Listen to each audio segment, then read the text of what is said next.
ගොඩාක් ආදරෙන් පිළිගන්නවා මගේ channel එකට. අද වීඩියෝ එක white cream එහෙම නැත්නම් සුදු වෙන ක්‍රීම් ගාලා ස්කින් එක ඩැමේජ් කරගෙන දුකින් ඉන්න ඔයාලට ඔයාලගේ ස්කින් එක ආපහු තිබ්බ තත්ත්වයට පත් කරගන්න ගෙදර ඉඳන්ම ඔයාලට කරන්න පුළුවන් ස්වභාවික සත්කාරයක් තමයි අද අරගෙන එන්නේ. ඔයා මගේ channel එකට අලුතින් එකතු වෙච්ච කෙනෙක් නම් මාව subscribe කරගෙන යන්න. මාලතී වනේ වැදෙන්න මල් යහන්තලා මීවිතේ යමපුරම් කෝමාරිකා කියන්නේ අපේ රටේ වගේම විදේශ රටවල් වලත් රූපලාවන්‍ය සඳහා භාවිතා කරන ඉතාම ගුණ ශාක වර්ගයක්. ඉතින් කෝමාරිකා වලින් ඔයාලට පුළුවන් ඔයාලගේ ඩැමේජ් වෙච්ච ස්කින් එක ආපහු නැවත යථා තත්ත්වයට ගන්න.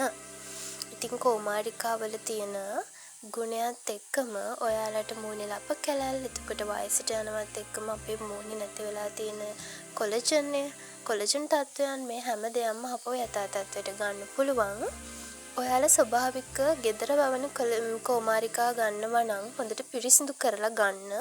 මොකද දූවිල්ල එතකොට කෝමාරිකා වල තියෙනවා කහපාට ස්‍රාවයක්. ඉතින් මේ දේවල් මූණේ ගෑවෙන්න දෙන්න එපා. ඒ දේවල් ගෑවුනොත් මූණ කසන්න රතු වෙන්න වගේ බලනවා. ඉතින් ඒ නිසා පිරිසිදු කෝමාරිකා ගන්න. මේ විදියට හොඳට කෝමාරිකා කෑල්ල පිරිසිදු කරලා අරගන්න.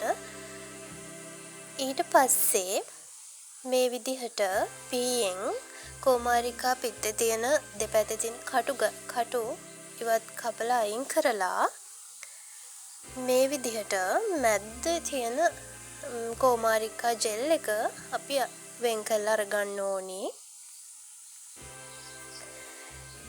ඉතින් ගොඩක් අය මූණේ බ්ලීචින් ක්‍රීම් ගාලා ඩැමේජ් වුණාට පස්සේ තවත් වෙන ක්‍රීම් ගානවා ඩැමේජ් එක රිකවර් කරගන්න. හැබැයි මම කියනවා හොඳම දේ තමයි අපි කෝමාරිකා ජෙල් ආලේපනය කරන එක සියලුම ආලේපන නවත්තලා. ඉතින් කෝමාරිකා ආලේපනයට කලින් ඔයාලා හොඳට මූණ පිරිසිදු කරගන්න, මූණ හොඳට ක්ලෙන්ස් කරගන්න. ඊට පස්සේ තමයි අපි කෝමාරිකා ආලේපනය කරන්න ඕනේ. කෝමාරිකා ආලේපනය කරනවා නම් කිසිම ක්‍රීම් එකක් ආලේපනය කරන්නේ නැතුව උපරිම සති දෙකක් එක දිගට කෝමාරිකා ආලේපනය කරන්න. එතකොට ඔයාලට පුළුවන් ලස්සන මූණක් ගන්න. අර තියෙන හැම ඩැමේජ් එකක්ම හිමින් අයින් වෙලා යනවා. ඉතින් මේ විදියට හොඳට මූණ හොඳට ක්ලෙන්ස් කරලා හොඳට පිරිසිදු කරලා තමයි මේක ඇප්ලයි කරන්න ඕනේ. ඒ වගේම කෝමාරිකා ගෑනු ළමයි පිරිමි ළමයි දෙගොල්ලන්ටමත් ඇප්ලයි කරන්න පුළුවන්. කුරුලා තියන අයටත් පිම්පල්ස් තියන අයටත් ඇප්ලයි කරන්න පුළුවන්. ඇප්ලයි කරලා විනාඩි 20ක් තියලා සෝදලා දාන්න. අනිත් එක තමයි ඕගොල්ලෝ දැනටමත් මොනවාම හරි ක්‍රීම් එකක් රාත්‍රී කාලේට පාවිච්චි කරනවා නම් ඔයාලා අනිවාර්යෙන් විනාඩි 20ක් කෝමාරිකා පැක් එක දාන එක පුරුද්දක් කරගන්න. එතකොට මූණට වෙන්න තියෙන ඩැමේජ් එක ගොඩාක් දුරට අවම වෙනවා.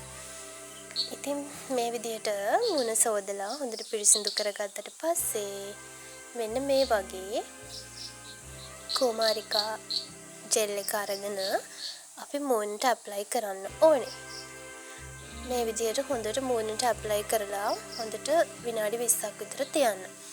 ඕගොල්ලෝ දවල්ට කාර්යබහුල අය ඉන්නවා නම් රාත්‍රී කාලේදී ඔයාලට වොෂ් එකක් දාලා විනාඩි 20ක් මේක ඇප්ලයි කරලා තියලා සෝදලා දාන්න පුළුවන්. නැත්නම් උදේ කාලේදී මේක ඇප්ලයි කරන්න විනාඩි 20ක් තියලා සෝදලා දාන්න. ඉතින් අපි අපේ මූණ ගැන හිතන අයත් ඒ වගේම මූණ මේ වෙනකොට ගොඩාක් ඩැමේජ් වෙලා තියෙන අයත් තවත් කෙමිකල් ක්‍රීම් වලට යන්නේ නැතුව මේ වගේ ස්වභාවික දෙයකින් ඔයාලගේ මූණ ඇතුලේ පිලිස්සලා තියෙන මේ තත්ත්වය නැති කරගෙන ඊට පස්සේ හොඳ නිෂ්පාදනයකට යන්න කියලා මතක් කරනවා අනිවාර්යයෙන්ම.